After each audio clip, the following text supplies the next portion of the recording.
sa first, dali lang, simple lang. Kay kabalo naman ko, kabalo po sila kasi dapat nila buhaton. So, wala ko nang uri. Isip ginikanan, mas gitagana mo og oras ug pasensya ang among anak. Nagbutang mi og regular nga oras para sa panag-istorya o gamiton namo ang teknolohiya sama sa video calls, chat aron mas masabtan namo ang ilang kahimtang o pagpanginahanglan sa eskwelahan. Kung minsan kasi, especially hindi siya online, so may worry ako na paano na siya, but I keep on reminding him na from time to time mag-update kung anong status niya. And how to overcome kung minsan din sa part ng parents is busy yung parents, so hindi masyadong na-monitor yung estudyante. At kung minsan hindi lahat ng panahon is may enough time makipag-usap at magkumustahan. Sa among kahimtang nga layo mi sa among anak nga nag-eskwela sa syudad, ang among paningkamot nga maistorya pinaagi sa cellphone o messenger. Bisag hinay ang signal, usahay moadto mi sa lugar nga adunay kusog nga signal.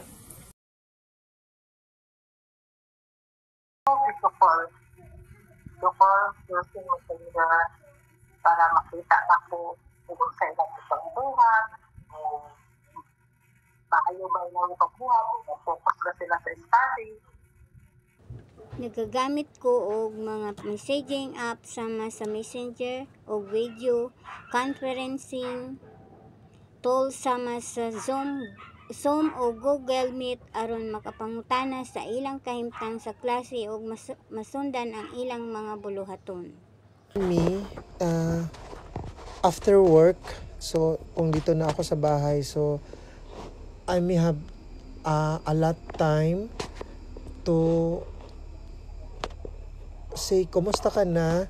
How's your studies? At minsan, yun, I keep on reminding him na maging study well at magkaroon ng magandang grades. Namong ginagamit ang cellphone nga ginagamit sad sa akong kamanghuran nga anak. Kung naa siya sa balay o walay klase, akong hulman ang cellphone aron makatawag o maka-video call sa akong anak nga naa sa syudad. Usahay messenger ra, usahay text ra, kay hinay man ang signal diri sa among lugar. Una, ginamessage na ko sila, natagan ako sila instruction na masamtan nila. Tapos, tawagan, i-video call, tapos i-explain sa ilaha sa dapat buhaton. Ginahimo nga klaro ug gyano ang akong mga giingon kung dili sila kasabot akong gina-rephrase ang mensahe o i-demonstrate pinaagi sa video calls aron mas klaro nila masabtan. But always nagre-remind ako pag hindi talaga niya magets ko anong instructions, then I keep on reiterating, kasabot ka, alam mo na gets mo yun. Yun one way na ini-ensure ko talaga na nagets niya yung mga instructions ko. Ako gyud nga ipasabot og hinay pinaagi sa simple nga pulong o klaro nga kanang silitan kung magkalisod.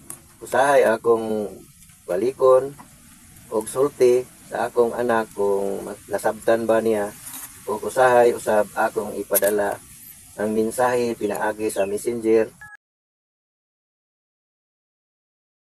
Para sa ko is dali lang. Dali lang para sa kuha kay kabalo naman po ko dali na sila pasampon, kabalo po ko focus sila sa ilang pang-study. So, dali lang. Mas lisod gamay kay walay physical represents, usahay ang emosyon lisod ipakita sa text lang pero makatabang gihapon kini sa panahon nga busy ko sa trabaho. Actually, mas easier siya i-type through chat kasi parang kung especially yung parents na hindi masyadong expressive at wala masyadong time, so through text messages na lang talaga na ipaabot yung mga mensahe or mga reminders for sa kanilang mga anak. So yun. Lisod yun para nako kay lahir ra gyud kung atubangay. Usahay di ko kabalo unsaon pag-type sa saktong pulong o di ko kabalo mag-emoji. Mas sayon pa nako mag kung personal ay makita nako iyang naong o madungog nako iyang tingog nga diritsahan.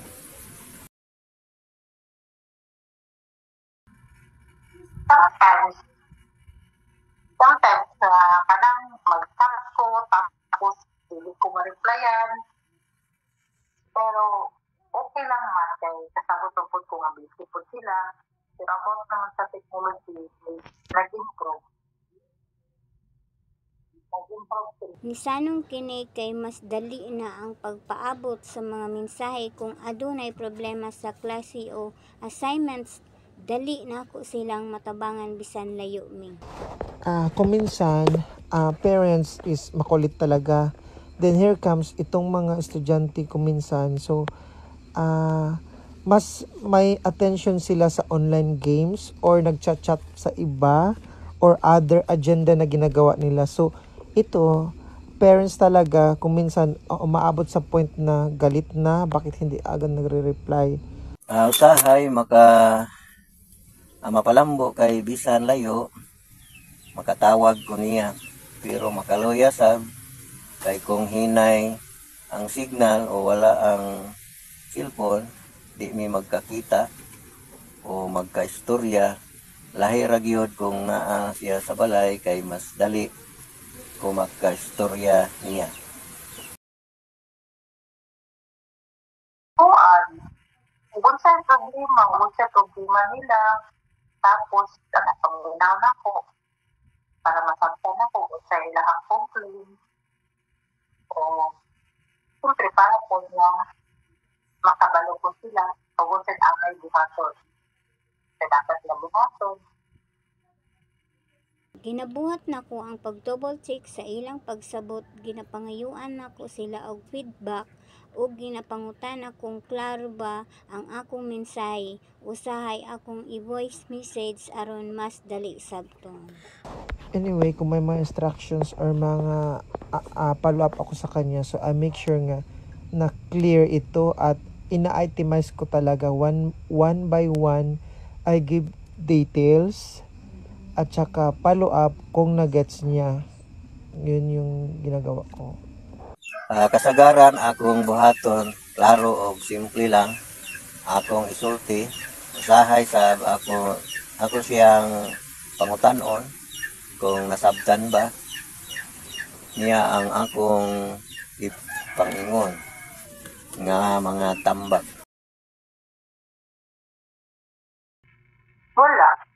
Wala may pagpangka. Isang sa online na mag-istorya, okay man. Kay dati pa, wala naman sila yung mo nga parang kumbaga nilabag sa Oo, nabag-o kay mas open sila karon sa ilang gibati. Nakatabang ang teknolohiya nga mapadayon ang koneksyon bisan layo, pero naapektuhan pod gamay ang emosyonal nga bonding. Lang through communication lang kayo nag-uusap, hindi personal. So yes, may kaibahan. Kasi kung personal, so masasabi mo lahat yung gusto mo sabihin, makapag-usap kayo ng mabuti. But through online kasi or through chat lang, so pwede kang hindi sagutin, pwede kang hindi isin. So yun talaga yung minsan na challenges or mga na-experience ko when communicating.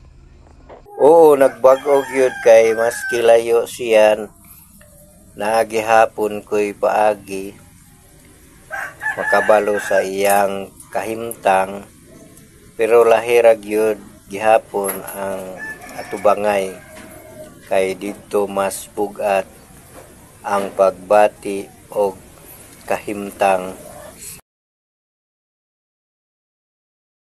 Oo, sometimes mahitabo na siya, mahitabo na siya. Sabi pa kung matuno nga nagtawag ko, tapos busy sila sa ilang lahat ibang tao or on sa ibuhat sila. So, nandiyo yung anak. Pero, dili naman community. Adunay mga higayon nga murag gihapon ko og walay connection tungod siguro kay ang teknolohiya dili makailis sa personal nga presensya ug usahay kulang sa emosyonal nga attachment ang online communication. Yes, kung minsan totoo yun. I feel disconnected kasi kung minsan hindi talaga sinisin or sinasadya talaga hindi isin yung mga chat at kung minsan talaga iba yung binibigyan ng attention like I what said earlier, online games or any apps sa gadget niya na gusto niya talagang mag-focus and yun, hindi na talaga, kuminsan, yun lang, hindi napapansin yung mga chat or mga ng parents. Oo na. Kay bisan pa og magtawag ni murag kulang gyapon kay wala man ko makakita niya personal. Usahay putol-putol ang signal, usahay busy siya sa eskwela ug trabaho. Maong dili kayo mi magka-istoryahanay. Basta ko is, para sa ako OFW, ito lang sa ako ang technology. Kasi, kailangan, wala, bisan pa untaon, wala naman tayo mahimo kay, wala naman ko mahimo, kailangan ko sa layo. So, mas better na ay technology. Face to face. Para makita ko na ako, o sagunta sila, sa ilang gustong buhat. Mas gusto gihapon nako ang personal nga interaction. Ang teknolohiya makatabang sa panahon nga layo mi pero lahi ragyod ang epekto kung naa ka sa personal nga pakigatubang, mas klaro ang emosyonal, mas lig-on ang connection.